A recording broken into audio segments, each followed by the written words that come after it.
A pivotal moment unfolds as US Secretary of State Marco Rubio steps into the spotlight.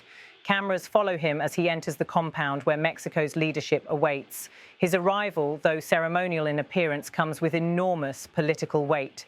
The United States has just escalated its pressure campaign on drug cartels, announcing a controversial targeted strike near Venezuela only one day earlier. Walking shoulder to shoulder with Mexico's Foreign Minister Juan Ramón de la Fuente, Rubio presents the figure of Washington's firm resolve. Their exchange, though quiet, is loaded with symbolism. For Washington, this is about projecting leadership. For Mexico, it is about showing openness to dialogue while firmly holding on to its sovereignty. The narrow corridor between cooperation and confrontation could not be clearer. Inside the Palacio Nacional, US diplomacy meets Mexican leadership. Rubio extends his hand to President Claudia Sheinbaum. The handshake is more than protocol. It reflects a delicate balance, recognition of partnership, but also an awareness of tension. For Sheinbaum, this meeting marks one of her first major tests on the international stage. For Rubio, it is the opportunity to press America's case, a harder, faster regional crackdown on cartels. Moments later, in hushed tones, Rubio exchanges words with Sheinbaum before the cameras. Though microphones capture no audio, observers note their serious expressions. Analysts suggest these first words carried the weight of urgency. Washington expects deeper coordination, while Mexico insists it must protect its domestic political balance. This is diplomacy in its purest form, silent but consequential. The two leaders lean slightly forward, their dialogue framed by cameras zooming in. It is here, in these subtle images, that the true stakes emerge. Mexico grapples with internal violence, often worsened by cartel power. The United States, on its side of the border, faces a devastating fentanyl epidemic. Both governments know that failing to cooperate risks disaster, yet cooperating too closely risks backlash at home. The trip itself began the day before. Rubio's plane touched down at Felipe Angeles International Airport in Zumpango on the northern edge of Mexico City. As he stepped off the aircraft, the scene was carefully staged, security tight, cameras rolling, and the expectation clear. America's chief diplomat was on a mission designed to signal seriousness and resolve to both allies and adversaries. Greeting Rubio on the tarmac was Mexico's seasoned foreign minister, Juan Ramón de la Fuente. The handshake here set the tone for the visit. Mexico extended respect and welcome, but it was not a blank check. De la Fuente, known for his diplomatic poise from years at the United Nations, embodied Mexico's determination to conduct relations as equals, not as subordinates. As photographers clicked, the greeting continued, framed in wide angles. Every gesture mattered. Washington was arriving with demands: tighter borders, harsher crackdowns, greater collaboration. Mexico, however, had to juggle not only bilateral ties, but also domestic voices that warn against appearing too closely aligned with US military or security operations. With formalities complete, Rubio entered his motorcade. The convoy snaked out of the airport grounds, bound for Mexico City's government district. It was more than a logistical movement. The caravan symbolized the presence of America's foreign policy establishment deep inside the capital of its most important southern neighbor.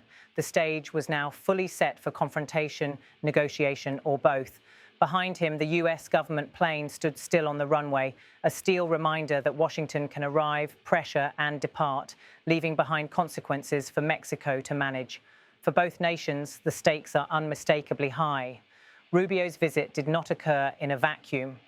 Just hours earlier, Washington had announced what it described as a targeted kinetic strike near Venezuela, a strike aimed at what officials claimed was cartel infrastructure. The operation, controversial from the outset, immediately raised alarms across Latin America. Was this the start of a broader US military role in the region's anti-drug campaign? Or was it a one-time show of force designed to pressure both cartels and governments into compliance? For President Claudia Sheinbaum, this moment was delicate. Newly in office, she faces a Mexican public deeply sensitive to issues of sovereignty. Memories of US interventions run long in Mexican history. Aligning too closely with Washington risks political backlash, yet ignoring Washington's demands risks economic and security consequences, including the possibility of the US acting unilaterally on Mexican soil. Meanwhile, for Marco Rubio, the optics could not be clearer. As America's Secretary of State, he embodies the administration's new hardline. His presence in Mexico City, on camera, shaking hands, pressing the agenda, is meant to reassure the American public that Washington is taking decisive action against the fentanyl crisis that claims thousands of lives in US cities each year. Critics, however, argue that strikes abroad and pressure on Mexico fail to address deeper issues: the insatiable US demand for narcotics, the cross-border flow of weapons into Mexico, and systemic corruption that cartels exploit. For many analysts, unless these root causes are addressed, high-profile visits and targeted operations may only scratch the surface. Observers also note the choreography of the visit. Diplomatic encounters are rarely spontaneous. Every handshake, every step, every camera angle is designed to send a message. Rubio's visible respect toward Sheinbaum, the measured walk with De La Fuente, the airport welcome, all project an image of partnership, even as the substance behind closed doors may be far more contentious. As the two sides sat down, the central questions loomed large. How far is Washington prepared to go? Would Mexico agree to deeper intelligence sharing, perhaps joint operations? Or would Sheinbaum push back, drawing red lines around Mexican sovereignty? The answers will shape not just US-Mexico ties, but the wider regional approach to transnational crime. Beyond Mexico, the ripple effects extend further. Venezuela's government condemned the US strike near its territory, calling it illegal aggression. Other Latin American capitals watched closely, wary that the US may expand its definition of cartel threats to justify broader interventions. In this climate, Mexico's role becomes pivotal. Will it anchor a cooperative, hemispheric front against crime, or will it stand as a buffer against Washington's expanding military reach? Back in Washington, Rubio's trip is as much about domestic politics as foreign diplomacy. With growing public concern over fentanyl deaths, the administration seeks to project strength. Images of Rubio standing beside Sheinbaum or walking the corridors of Mexico's National Palace will be broadcast on American screens as proof that the US government is acting decisively. For Rubio personally, it bolsters his profile as the statesman tackling one of the nation's gravest crises. But in Mexico, the narrative is more complex. Critics of Sheinbaum warn that aligning too closely with the United States could erode Mexico's autonomy. Supporters argue that cooperation is unavoidable given the scale of cartel violence. Between these opposing pressures, Sheinbaum must navigate carefully, balancing national pride with practical security imperatives. As night fell over Mexico City, one thing was clear: the images captured on this day, the handshakes, the motorcade, the subtle exchanges, will be remembered as more than diplomatic theatre. They mark a turning point, perhaps even the opening act in a new phase of US-Mexico relations.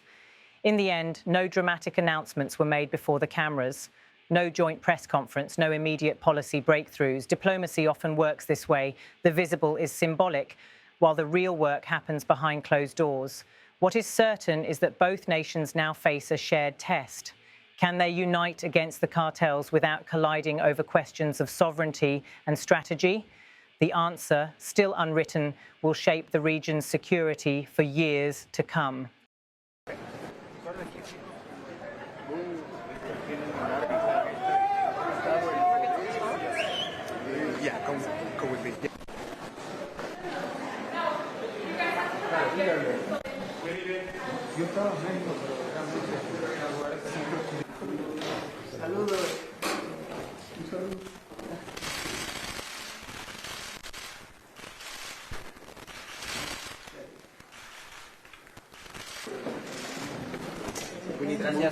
Move out, please.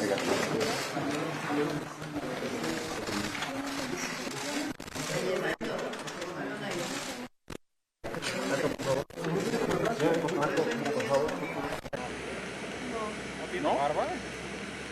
¿Es él?